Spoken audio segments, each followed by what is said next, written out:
Back, ladies and gentlemen, LCK 2019 Summer. I'm Atlas, joined by Papa Smath, and we have game number 2 on our hands in this Telecom war. KT barely showing up to the first game, SKT styling on them, and behind this guy was how they did it. Clid was real clean on his Lee Sin once again. Always good for SKT fans in 2019 to see Clid winning an MVP. It means the team is in sync. Definitely no questions about that in game number 1. Meanwhile, UmTi will retain his spot for game number 2. He wasn't outright poor individually, but it felt like there could have been so much more happening around the Jace lane, when in fact it was just farming versus farming, CS for CS, and then Vladimir doing what Vladimir does. So comfortable win for SKT. The sad thing, if you're a KT fan, is it's hard to look at game 1 and really have one thing to change to make game 2 kick into high gear. They're going to hope it's going to start with a competitive draft as KT begin the game on red side. Yeah, the worry is that it's mostly a coordination problem from KT. It's not the nameplates necessarily, it's how they all interact with one another. That's the real sad part for KT. And you know what? In January, fine, understandable. Unfortunately, we're in the last of the round robins. We're in the middle of July, and it's still a problem. And that's Struggle Atlas. To pick a man here. So far, keeping it standard. The Karthus for this week and for the last couple of weeks, pretty standard ban. Yep, interesting that SKT are going to ban it on blue and red, as the Karthus is just not going to see the light of day. The Karma has to be banned. On the red side, it was banned by SKT in game number 1. The Nico is going to replace it here.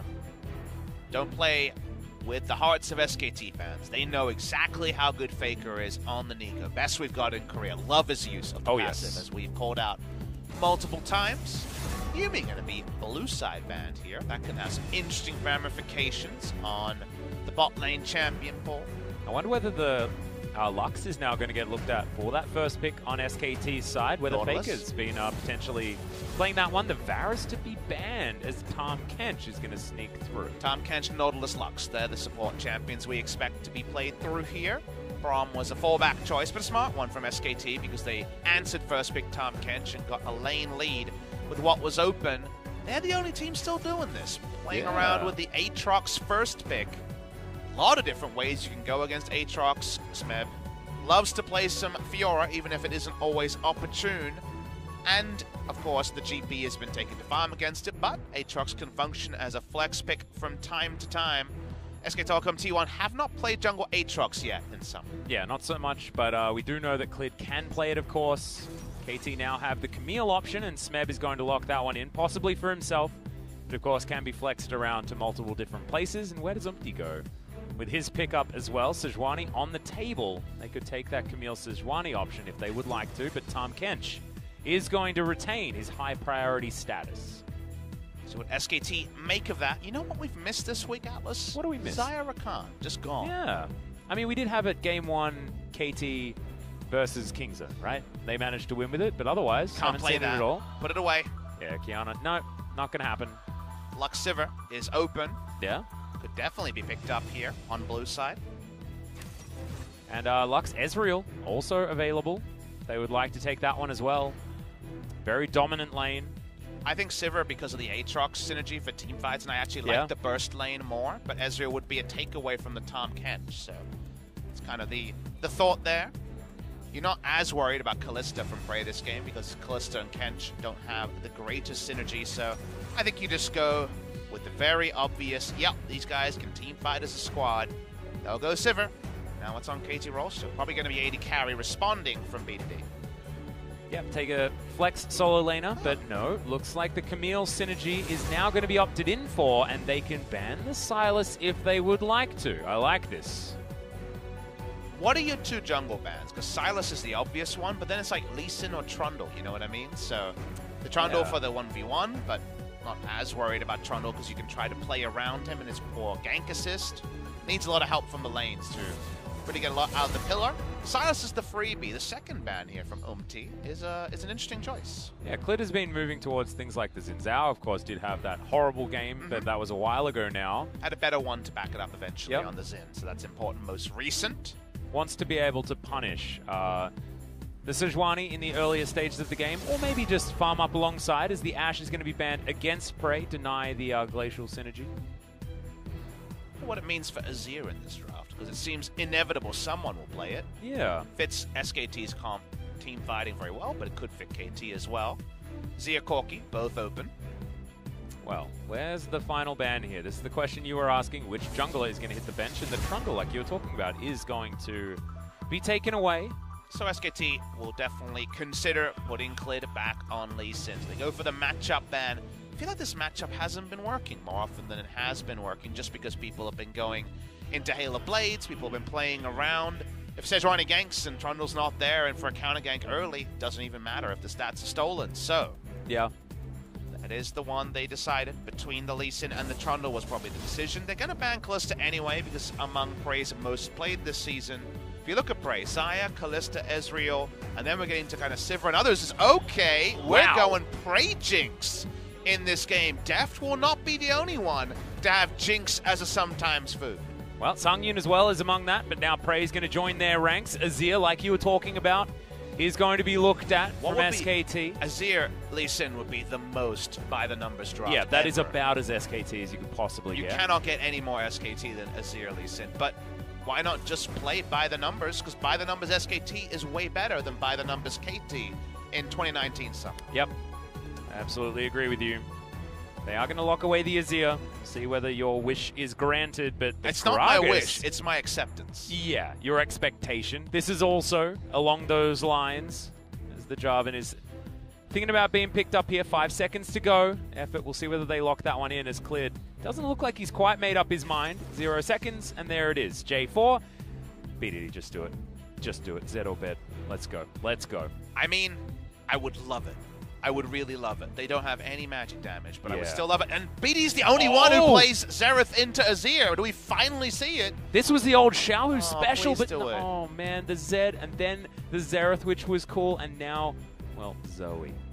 I mean, BDD does actually play Xerath into Azir. He's done it multiple times, even on Kingzone last year. But I know he's gonna sadly dash our hopes. If we had Xerath and Prey, then maybe we would have been KT fans for a game. I know. I would have been KT fan. I would have been a KT fan for a game. I certainly would have, as the long range was super cool from the Xerath and the Jinx being. We actually got debated. Thanks, BDD. Mega debated.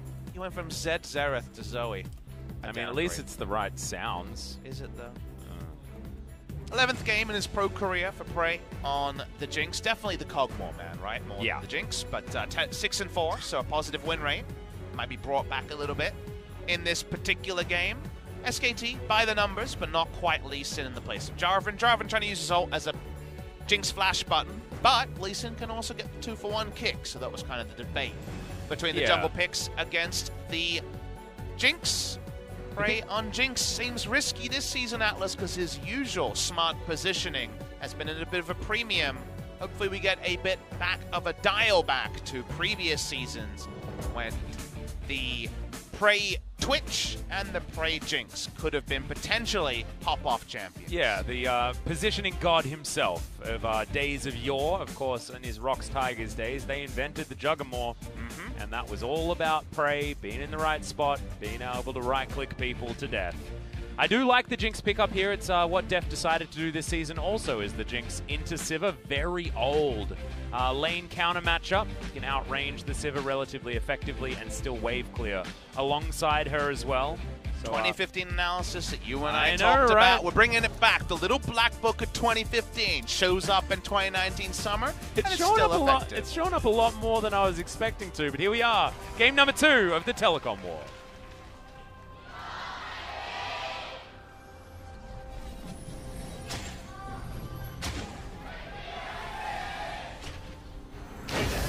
KT fans in full voice. KT fans feeling a bit nervous here as the turret plates are put in place. Having a look at some of these keystones, BDD going for the Summoner Airy. A little bit more of that consistent damage. Kahn has taken the Grasp of the Undying on his Aatrox, actually matching that of Smeb's Camille. When Azir gets outrange, I don't think there's any reason to go Electrocute. I actually like Lethal Tempo here. If you can proc it, then you actually get a lot of trade damage in. When Zoe comes in with her portal jump, you can actually get quite a lot of damage in with the extra attack speed. So, a lot of windows to talk about. in the mid lane when it comes to the trading. Obviously, after lane, it's a bit different. It's all in versus poke. Otherwise, looking down the runes, Unsealed Spellbook from Effort, so he's got the creativity going. In fact, double Unsealed Spellbook from supports means that smite range is just that tad bit larger. Yeah. Sand Soldier's going to be set up here as FLICKR's going to take the champion that BDD attempted to take him down on in game number 1. And of course was successful. The only kill that KT got was of course BDD's Azir up against FLICKR's Corki at that stage. FLICKR's most recent Azir game was the 40-plus minute epic against IG at Rift Rivals, where he made that massive flank and almost found a way to salvage what seemed like an unlosable game for 100% crit Nico IG. The growth of information of what's going on in terms of rune choices, seeing if we find anything too spectacularly exciting. Shield Bash from Lux, pretty standard for your W auto trades. Yep. And I do like the fact that we've taken every precision first row rune as well. SnowFlower was trying to battle for the blue buff because it was big buff into big buff. Sejuani didn't go for a full topside clear, actually. Went for 2-camp clear, trying to get to blue and clear upwards, so definitely a little bit sad. And you can see Clid was actually able to come in there, steal that one away, and it will be a 3-buff going over. No vertical jungling to come down from UmTi as he was already on his wolf camp, so just an outplay from Clid. Probably one of the best Jarvan players in the world, and certainly solidified himself as that earlier in the year. You're really devastated here. You might wonder why didn't Sejuani instantly walk over and try to contest the enemy blue? It wasn't just that she started up her wolves. Consider the lanes here. Azir in Windows can actually get the trade lead. Aatrox actually beats Camille early. It's a matchup where Camille needs a bit of time before the trades get good. But with cooldowns down, maybe with a long lane here, maybe Kahn's overstepped. Yeah, he's trying to get there, but you can see Smeb playing this out very, very well. The minion wave going to help Kahn a lot, actually. Whoa. As the flash comes in, UmTi's made his way down towards the bottom side. Not quite able to get too much joy there as the Lucent Singularity is fantastic. Flash already down as Teddy makes his way underneath the turret. Prey gets excited as he picks up first blood. Nice angle coming in from UmTi, and even the pre-flash from Teddy, not enough to live. Good moment from KT Rolster, like you say. Who else to get the kills to but Jinx? Damn right. Now Prey started off very early. No flash available though. So Clid will have that opportunity on the bottom side as now BDD could be in trouble. Big shield coming in, but the trouble bubble landed. Great double knock up though from Clid towards the end as FLICKR's going to get it with the last auto attack. Permafrost instantly cleansed. I don't know whether FLICKR necessarily needed to do that, but style points certainly on his side. Style points go a long way sometimes. Top side, we're seeing the trades. Usually Aatrox priority matchup early, but if either player misuses their biggest cooldowns, Q for the Aatrox, the hook shot for the Camille, there are windows to do a big amount of damage and potentially find a surprise kill. Here's the angle here, and UmTi comes in from a really wide angle, not depressed about missing out on a second big buff. They find a nice angle, they don't get to spell shield the stun, Teddy dies, and you even get to set it up for Prey to take the kill. Yeah, really nicely done. The avoidance of the zap was actually the beginning of the end there as BDD going to get slightly knocked up in this trade, and this was magical. We get the frame by frame as Clid comes in to murder BDD. Stun came in at the perfect time. Couldn't even pre-buffer EQ as Clid and get stunned afterwards because it was too far away. But still ends up being evolved in a positive way. That means we have little windows where one side is ahead and the other side is behind. And that didn't really happen in game number 1. It's kind of SKT winning. So yeah, does lead to some higher hype values for this last game, potentially. And first blood being over in the hands of KT does mean that, as you can see, slight advantage. As far as the gold is concerned, Clid now on top of this Mountain Drake actually skirts through a whole bunch of vision that KT had. He doesn't quite understand how lucky he was. Or maybe discovered, just, you know, behind enemy lines in a way that's even better than we could have imagined. Yep, some Owen Wilson strategies right there. Good movie, that one. How's Luke Wilson doing? I don't know. Who's Luke Wilson? His brother. Really? Yeah. Didn't know he had a brother. He does. It's like the Hemsworth type situation. It's like one of them's hyper famous, the other ones are, you know, not quite there. Hemsworth is different. There is Liam and Chris, and then you know that other guy who was in Westworld? Oh, no. He was the short one. I gave up on that show. Yeah, I liked the first season. It was really good. I watched 2 episodes of the second season and went, nah, not for me. I love the first episode. I thought the first episode was really good. And it was a fraught with first episode of season 1. Yes. The pilot episode I really liked. And that was a pilot they had to remake because they didn't like the first cut. So oh, really? They did a good job there. Well, Anthony Hopkins was incredible, as was Kahn in game number 1, checking out the top side of the map. Smev losing out on that trade in a big way, but hasn't lost out when it comes to the farm. They will lose out when it comes to this mountain drake. And SKT, once again, going to have a monopoly on these drakes. KT are a Rift Herald team. They are not a Dragon team. Because flashes are down, you see that even though the lane trades you alluded to, where you're able to out-trade the Sivir's Jinx, the mechanic that you're also alluding to is that because of Sivir's range, you always walk into kind of the caster minions when you walk up to auto QW the wave, and in that spot, in the rocket form, very easy to push the ranged minions and also harass the enemy Sivir, and Spell Shield doesn't help you there. Yeah. Upside, Smeb takes the trade, but even given that, because Vision bot side started to escape them, they lose the Drake, they lose the ability to push, even with the first blood, being kept honest a bit are the bot lane of KT. Teddy teleports in. He's got his BF sword now, so he's going to start Ricochet clearing these minions quite effectively. Remember that Ricochet does cost a little bit more mana now as Kahn looks for the knock-up onto Smeb, doesn't find the sweet spot, gets it onto a couple of those minions though, demonstrating that he knows how to get this one done. BDD is going to take the safe way towards his turret, and thankfully for him, he does make that decision. Clid was lying in wait.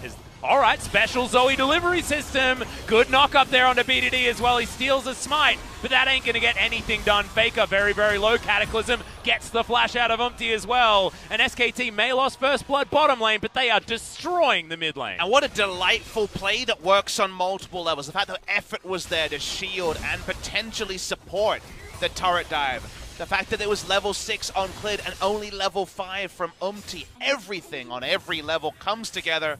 It's a kill, but it means oh so much more between SKT and KT. Yep, meanwhile we check in on the top side, and it's a decent knock up there from Kahn, who's able to just clear out this minion wave. He's got the soldier build in a sword and a shield, and he's ready to do battle. You can see Clid up here as well, spotting UmTi, spotting SnowFlower. SnowFlower's higher level than his jungler. Wow. Doesn't happen often. Yeah, that's a weird one. And it also doesn't happen often that a Jarvan can just walk up to 3 people and be pretty comfortable, but he's not that comfortable. That Paddle Star does find him, as Teddy's going to get some free mana delivered as those flame chompers go down. Gantra's top side, so it's a chance to push in. Jinx just has to grin and bear it. Okay, good knock up there from Kahn. Nice trade from Kahn. Good times come later. Sheen plus needed. You know, Sheen Phage. Maybe Smeb can find some better trades. Yeah. Or if the enemy jungler isn't, Sheen can be happy at times. Let's watch the replay here. Really nicely done from Phage. It's even as Portal Jump was used, scooped straight into BDD. Level 5 to level 6 among the junglers. Relevant, but this play is actually cooler if you zoom out because effort is already way first to get there to provide assistance. So it's not just see hero, kill hero. It's see hero and have the foresight to call in your support and do it all in a way that could only have gone positively for SKT. That's only going to continue here as Kahn does push Smeb out of this lane. The Phage is picked up. He's got 2 Doran's Blades. You can see feeling the pressure. And that Sheen you were alluding to, not even a whisper of it at the moment. In the item build of the Camille, going to take a long time as turret plate number 1 was taken by Kahn. He got a Demolish proc onto that turret, and he's now going to go home and picks up his Caulfield's Warhammer. He's even got a Kindle Gem. The ideal back timing for the Aatrox, and it's only going to get harder and harder for Smeb here. Till there's a moment where he has a couple of items and some vision, then I think Smeb will have some good options. But for now, like you mentioned, nothing doing on the top, and we're waiting to see UmTi try to find a secondary gank. Love his path for that surprise early gank, got good advantage bot side, but that advantage is eroded quickly. Remember, they lost the Drake on that side of the map. They need to get more advantages through their jungler. That's kind of the core tenet of the 2019 meta. Well, another core tenet of the SKT meta is get vision, take objective, and you can see top side of the map. There is no part of the enemy jungle that is in Fog of War. That is nutty. We got a big flank coming down from FLICKR potentially, but that's just going to guarantee that the Rift Herald can happen. Solo kill potential here for Kahn as Shelly is set up. Smeb has to get the hell out of there. And this Rift Herald is going to get a couple of charges. In fact, wasn't really necessary as Arctic Assault is going to land onto Effort. Good life binding. And he instantly cleanses. Super Mega Death Rocket comes down, but Teddy minion blocked away from Prey. Effort is going to go down in the end. The stopwatch was really nice, but Teddy now given an opportunity to take down this minion wave. They'll have to dive immediately. 1 versus 4 though, and he wants to take Prey with him. Isn't able to. Is Prey, there is a Devour. Smeb turns back up. This inner turret could be going down here. Smeb could also, though, as the Infernal Chains come in. Great knockups. It's a bouncy castle as Kahn does have that World Ender. Smeb is going to be dead here as Clid did have to flash, but they'll get themselves the turret as well. Side laners staying for too long, but the turret pinata that comes down, the gold everywhere across the map suits the side of SKT. It was a lovely bait use of the Sivir ultimate, just like a Thresh Lantern when there's no allies to pick it up. It pulled away the members of KT, stopped them getting first turret bot side while SKT were trying to get the Rift Herald and then put down the charge. So intelligent use of cooldowns, then a lot of people overstay, but in the end it does suit SKT. It does. KT make this play and you're thinking if it's just this moment in isolation, great work KT, but we can see the minimap and we can see that the Azir was able to solo take the mid turret and the top lane was obliterated by Shelly and her SKT friends. Oh, absolutely. KT got epically debated in this play, but they got 2 kills in the bot at SKT. It's the turrets that really don't work for them.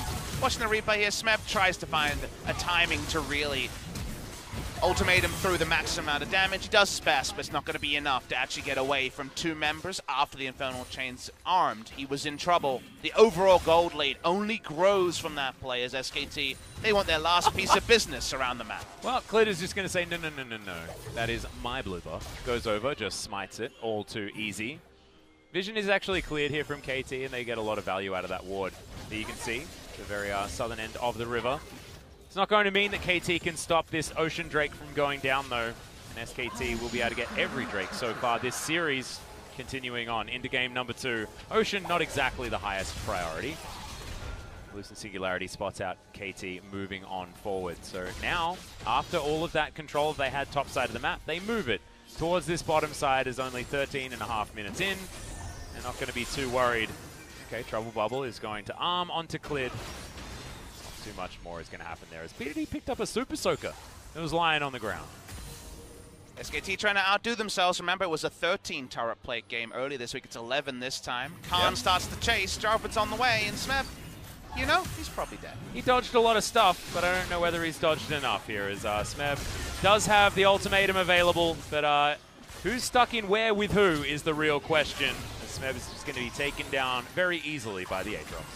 Faker also taking a lot of damage here as BDD. Oh, a couple more auto attacks from these Sand Soldiers. Could have been the end for the Zoe, but Prey comes in the nick of time. Sadly, the play on top side a bit pedestrian, Atlas. Hard to shout about. You get to save your lungs on that one, and there may not be too much more shouting. In the Telecom war today, no map control for Smeb to be that far up, but also if you don't push up, you miss out on minions. UmTi has to flash out. How do you reclaim map control, you ask? Well, you need the vision, you need to start laying it down, but they don't have gold for too much vision, and that just means they lose out on much more, and they can't afford to. They're a bit on welfare here. That's the problem, and this was KT that did manage to play around Prey in that early game. He's at 1-0-1, but that is double the gold gained by these turret plates. And that's all of them actually picked up. None of those plates were zoned away by KT. Nope. Every single one, all 11. Picked up by SKT, that just means they're rich, you know? Yep. They're doing well. They're doing well in the gold total. That was Kahn and FLICKR that picked up the majority of those. Mid and top did go over the Aatrox and the Azir. As Black Cleaver is done, that is going to be the direct result of that one happening. Nash's Tooth also completed as both of these solos do have gold bounties on their heads. That's what happens. Things go well in one lane for KT, but they go well in multiple lanes for SKT as it's all being said and done. KT just unable to play that defensive game alongside the aggressive play towards the bottom side that we really liked coming out from UmTi and Prey and SnowFlower.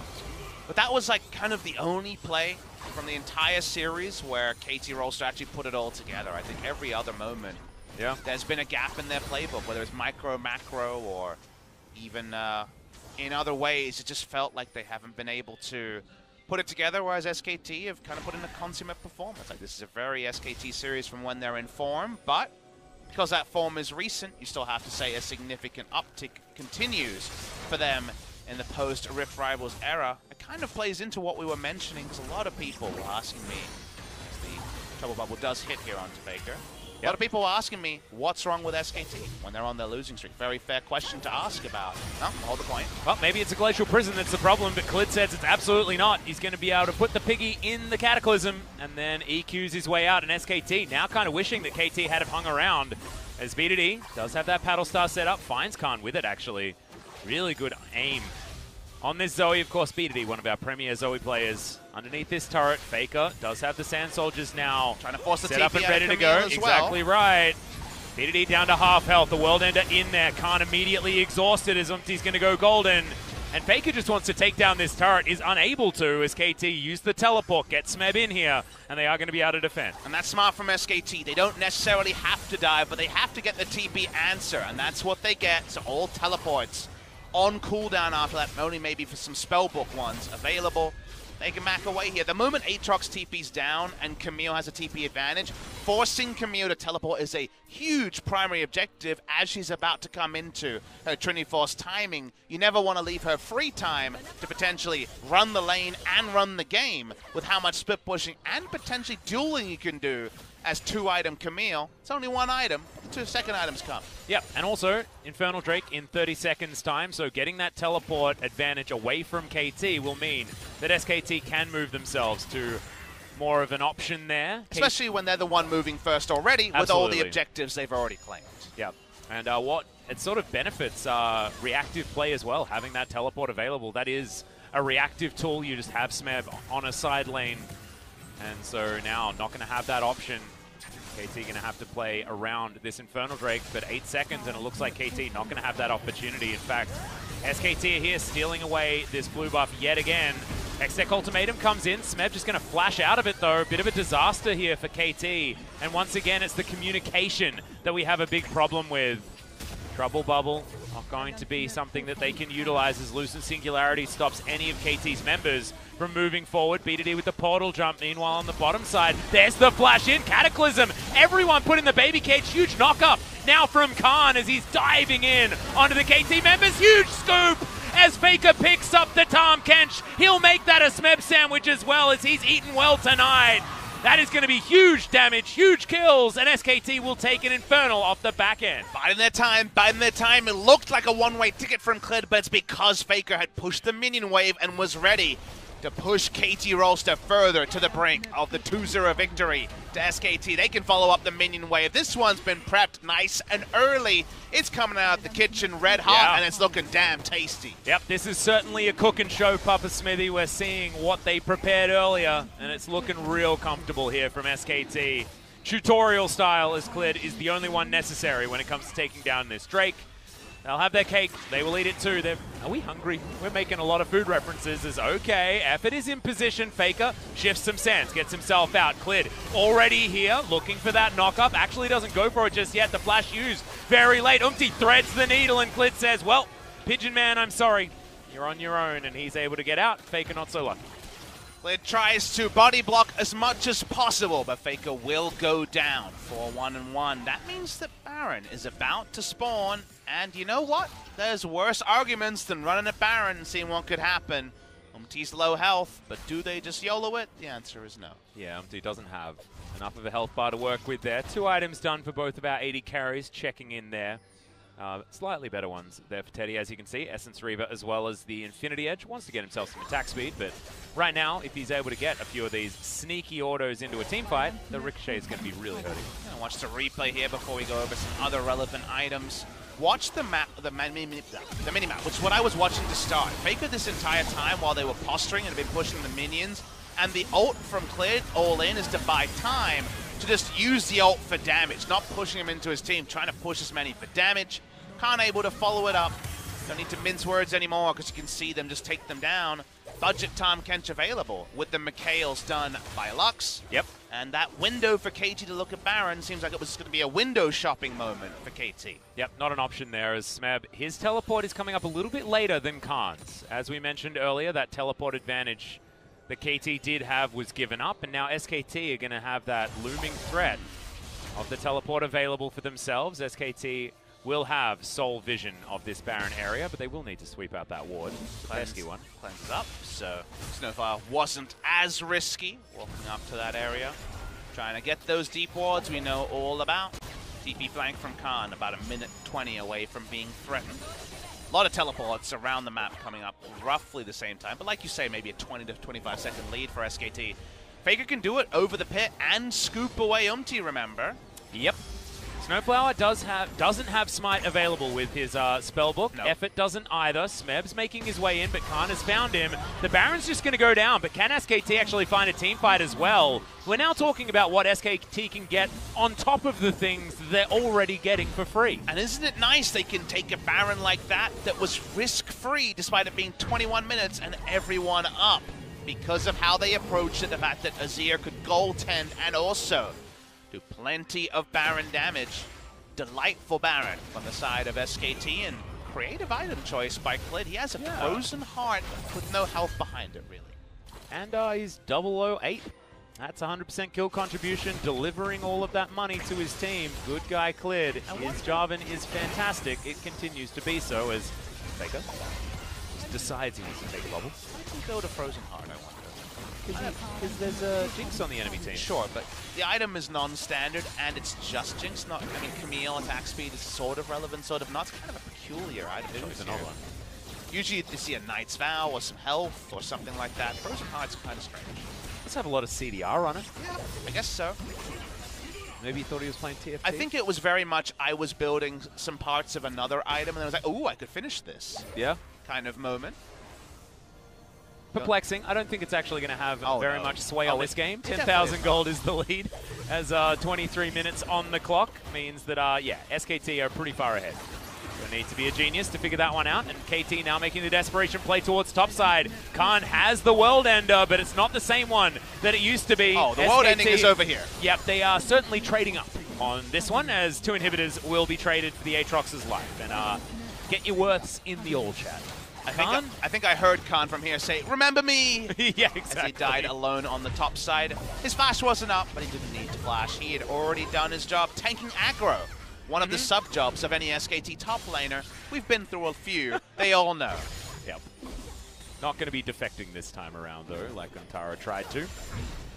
As, one of my favorite costume moments. It was translated to Korean as well. I know, so good.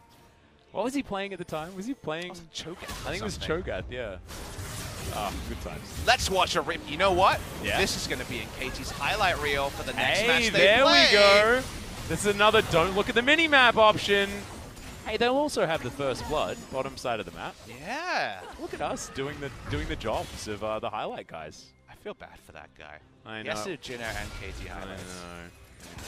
Well, at least Jin Air have won like some games this time. Yeah, but it's from the most recent series every time. I know. It gets hard. It does. Life is pretty hard. KT would agree with you. SKT, they seem very happy with where life is at in the last couple of weeks. So is Gen G. That's a previous series. Hey, 1-5 to 5-5 is damn right. a world of difference. They were on course for their worst ever round robin. If you're wondering, I believe 3-6, the worst they've ever gone before. Yep. But ended up 4-5. Not great, but fine. 5-5, getting back to 50%. With a lot of 2-0s in a row is nice for them as well. Means the game score is actually going to be skyrocketing here. I believe -1 now, going to be back in the positives if they're able to win this game. And look, I don't think it's a very tall order to finish off a game 25 minutes in with a 10,000 gold lead. FLICKR now over the wall here, just abusing KT. Underneath their own inhibitor turret, and Kahn is demanding all of the respect here as he has finally respawned. Teleport now in hand, and look at these ricochets. They're tearing through the KT members. Inhibitor exposed, Nexus turrets next on the menu. Final spark there just for fun. Effort had an R button to use. He decided to use it. Not going to be consequential here as the super minions just batter down onto this one. That's a big cataclysm. Everyone's in the baby cage. Can we wipe the floor with them? FLICKR says you're going to have to wait. And honestly, Teddy does too much damage. The R button not even necessary as Kahn goes golden on the fountain. All right, SKT, that was all about Clid. And he says, no, KT, you ain't playing League of Legends today. This is the end, and that is going to be Telecom War over a 2-0 for SKT. And to add insult upon injury, they can even play with their food. Clid goes in, gets the big cataclysm, goes out, and it's just like the little kid that opens his mouth while he's chewing. Because they could play with their food. It's no problem. Some polite handshakes and then a bow. People asked me, what's the deal with SKT when they were losing? And I said, look, it's the same team that went to MSI. They are good players. We know it's not a player quality thing. The confidence is low, and when you're playing 2 best-of-3s a week, there's not a time to get up to breathe until you win. And since they finally found a victory, the growth has been clear. The first win, Scrappy got it, and they played better the next time against Gen G. And Rift Rivals onwards, the rise of SKT has let us remember some of the greatest hits of these players on other teams, and also the fact that SKT's season has plenty left. The moment FLICKR starts smiling, look back to his comments at Rift Rivals after watching Dumb1 Gaming claim Korea the title. He said it's time for a consecutive win streak.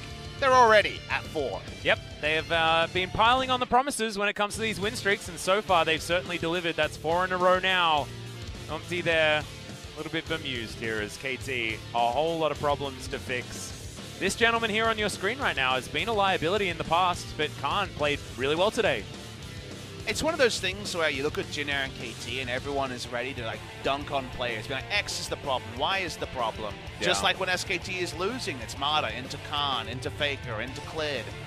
And then they start winning, you're like, wow, aren't they great? And that's just how it goes, right? We're a very results-driven industry in any sort of sport. But there's undeniable talent on both teams, but one team has good players who have very little synergy and very little ability to play together or play to the level of macro required in the current day, and the other team has gotten all their bearings back in terms of how to play the game.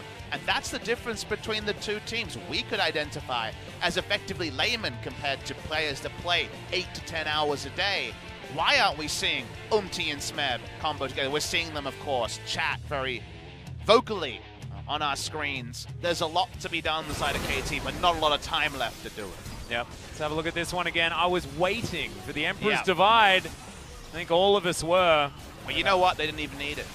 Nope. The Sand Soldiers sort of dived in, but honestly, look at Kahn. He says, nope, it's my time to shine. And then Teddy just did too much damage. Everyone just wanted their highlight moment on the side of SKT. They knew the job had been done.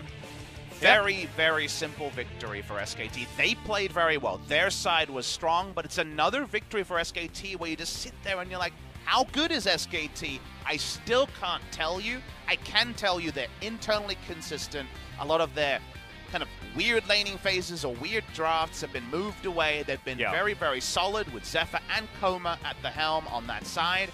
And they're playing good League of Legends. But until they run into true competition, which sadly KT Rolster do not represent as of now, we can't tell you how SKT versus one of those playoff teams will go until we see it with our own eyes. And it's going to be a couple of weeks from now, of course. Next week, they're only up against Jin Air. There's no other opportunities. And then, like you mentioned earlier on, I think Gen G is going to be their next cab off the rank. So again, today's date, 12th of July. It is not till the 28th when they play Griffin. Between them, they only play Gen G, and we'll see if Gen G can keep a win streak going. If Gen G beat Kingzone next week, then it's a big game. For now, it's Jin Air, Gen G, and then a test against Griffin, and that's a whiles away for SKT. So they're stockpiling wins. You know, they're basically win streaking, which is an important thing to see. Exactly. From SKT, and you can just watch how we see the early game moment for KT. To me, that was the only coordinated moment that caught SKT off guard and got KT an outright win when there was no kind of counter available. But then this gank happened in mid, and things fell into place again for the side of SKT. This is the best example, especially if you noticed that Lux was already ready for it and has the shield to throw in to get involved. And just the timing. You mentioned it, but the portal jump just on cooldown, and then FLICKR says, all right, I'll take a scoop of that. And it was really, really nicely done. This was a little bit disappointing because KT didn't play fantastically well, but if you're an SKT fan and you're watching this, you can still be proud of this squad because they played fantastic League of Legends despite the fact that their opposition wasn't necessarily the highest tier. And selfishly, we're really happy because beating SKT with the lineup they have, the fans they bring, the eyes they bring to our product should mean something. And when they're on a 5-match loss streak, it doesn't happen. So we need, and our product is stronger from a strong SKT because now, if Damwon Gaming beat them today or tomorrow, you'd be like, wow, what a result, Damwon's here. Before, that wouldn't have been there. So SKT performing, backing up, being our representatives at MSI, and seeming like they're inevitably going to be on a tilt to come for LCK Summer and also Worlds 2019 is a good result for Korea. Korean fans everywhere feel happy. If you're an SKT fan, they saw a good performance from your boys today. You certainly did. Really nicely done here. I don't think anyone's surprised with this result, but the way SKT just smashed Hanwha and then moved into smashing KT, this is an SKT that you can start to get excited about. I mean, after MSI seems to be rough for all of our teams here in the LCK. Kingzone suffered a lot after their bout. Gen G, man. Gen G had a great offseason. That's week true. Off for Gen G. Everyone else, you're like, ooh. But Damwon Gaming played themselves into form. SKT played themselves into form. Those are the ones to really talk about. Kingzone Dragon X versus Damwon is kind of the bad versus the good when it comes to coming back from Rift Rivals. Yeah. I think you'd poll a lot of people and they would have said Kingzone when it comes to that series just a week ago. After seeing how good they were at Rift Rivals. If you want to isolate it, Kingzone were the darlings of Rift Rivals and Damwon Gaming were very strong as well. Suddenly, I wonder tomorrow. Yeah, I feel like we'll know quickly. I feel if like you have, if you have like $100 that you have to put on one of the teams, who do you put it on? Damwon's the easy money. I look at the line, you know. If it was actually a gambling website, I'd think about it. I wouldn't know. It's a very hard one. Yeah, it's a roughie. Who's the favorite? I don't know. There's a lot to talk about there. But this man is 0011. Yeah, when it comes to asking the question of who deserved the MVP, this was probably the easiest MVP to give ever. Oh, yeah. Probably one of the best Jarvan performances that we've seen, He's and of really course good. It's Clid. Jarvan was his other champion in the LPL that had the really big talk, right? It was he was the best Jarvan. He was the best Lee Sin and the best Jarvan. Flawless might be. Yeah. Asking about that first one, especially. He's usually a warrior Jarvan. He's been tamed a bit. He's been going into the Cinder Hole. And now a Frozen Heart. Like, what is happening? That one's just a bit, you know. But yeah. I don't think we'll see that one too many more times. But more games like this, please, from Clid. Yeah. This is the Clid that's woken up now. He was the one that was missing from the summer season. He was a toy gun at the start of summer. He's back to being a lethal weapon. Oh, so hell yeah, he is. You need a permit to carry Clid in your repertoire. Well, Seems I mean, like SKT have got it again. Yeah, he was a 00 agent in that game. 0011, 100% kill contribution, absolutely stunning. And let's throw it over to Ji-sun, who has that MVP interview with Clid. Thank you very much, guys. This is Ji-sun with the English translation, and we'll be hearing from the solo MVP of SK Telecom, Clid. How was today's game? So game number 1 was really clean, and the game went as I preferred, so I think it was a very clean day. I cannot believe this is your first MVP interview for Summer Split. Did you expect this solo interview today? To be honest, after that losing streak, we were really desperate for the wins, so nobody was actually paying attention to the MVP awards. So, game number 1, it was all about your Lee Sin. Especially your top gank was really awesome. So let's go through the highlights together. It was a perfect try and kick. Well, I saw a very perfect angle over there, so with me and Kahn, we were able to pick up that clean kill. So, looking at the Lee Sin, I saw you and FLICKR playing 1v1 on Lee Sin. So, as a Lee Sin master, is there any tips for the Mapo High School Spicy Fist FLICKR about playing Lee Sin? Well, FLICKR, he lacks a little bit in terms of 1v1, so after losing to me. I think now he'll be working really hard, grinding some of the skills for 1v1. Game number 2. Day 4 was controlling the whole game. However, in the early phase, the game was a little bit on the KT Rolster side. So let's go through some of the highlights again here. So this was the 2v2 in mid lane. But at this moment, I was a little bit like, my heart was a little bit pounding. But the luck was on our side, so we were able to get that result. So it's already 4 matches winning streak and 4 out of 13 that the FLICKR mentioned. And I can say your performance is up to the full potential. So, and your resolution going into the second round, just like FLICKR said, well, we really want to take down all the teams that defeated us in the first round. And lastly, any message for your fans, since it's your first MVP interview? Well, thank you for all the fans, even when we're losing for 5 games in a row, and I'll be looking for your continuous support. Thank you. Congratulations on the win, and this will be the end of the interview with Clid from SK Telecom, and I'm going to pass it back to our casters. Thank you. Thank you so much, Ji-sun, once again for impeccable translation work as we had a chat to only Clid, his first MVP and back-to-back MVPs, and probably one of our easiest MVPs in Game 2. Absolutely. It was all laid out very clearly. Great play with Clid. What did we say about SKT recently? They're getting back in sync with Clid and on full display today. They don't move up, but you can tell they're on the right path, our SK Telecom T1. Because of playing more series right now, they are behind Gen G. FLICKR, Gen G definitely looking over their shoulders. Atlas, SK Telecom T1 hot on their heels. Tomorrow we will have a great first match, especially as 2nd versus 4th, with the potential of Damwon Gaming to go into outright first place against Kingzone Dragon X.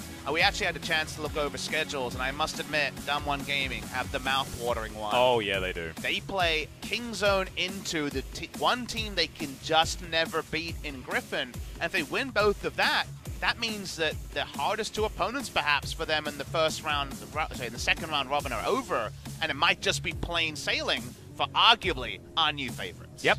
Damwon will actually probably lock down the first place if they can win their next 2 matches. I think it's almost impossible for them to not be there as Sandbox. They're their only true challenge, but they've just taken them down, so head-to-head will be in favor of Damwon in that instance. Hey.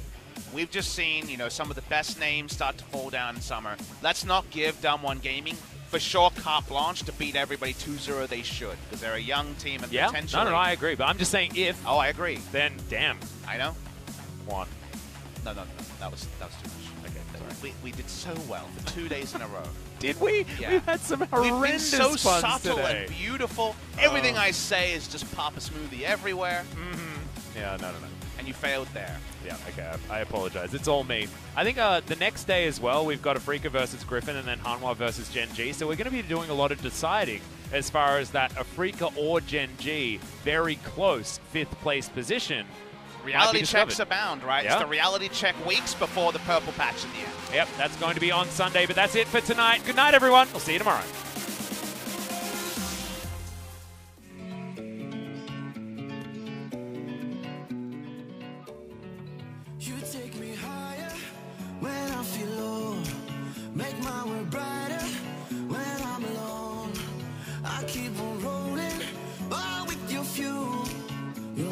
Gasoline that makes my dream